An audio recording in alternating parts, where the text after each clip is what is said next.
عليكم السلام ورحمة الله وبركاته دكتورة وانكو سلام أننا وكو فرحسنا برشاد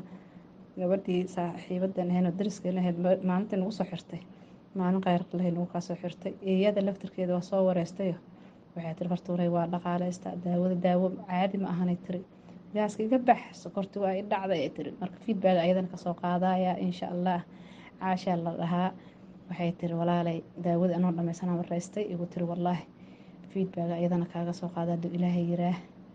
marka hadda xaramkan ku maqannahay waa kaaga soo duceyneynaa xaramkan jirnaa markaan London ku noqono hadii Ilaahay raali ka dhigo Allah ya caasho ya caasha liira gabadhii u ka soo xirtay hayaade gaas aad iyo aad u xun ku hayn jiray ka soo waran iyo sonkor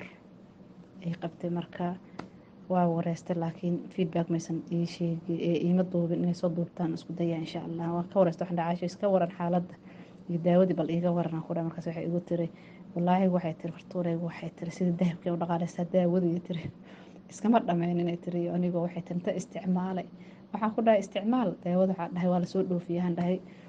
doctorka uu keenay dada keenana ku dhahay London oo lagu keenay doon wari xataa xaajigeedii ku soo qaadaye haka walaalna dhahay toos u cun daawadaada marka insha Allah feedback ayadana kaaga soo qaadaya doctore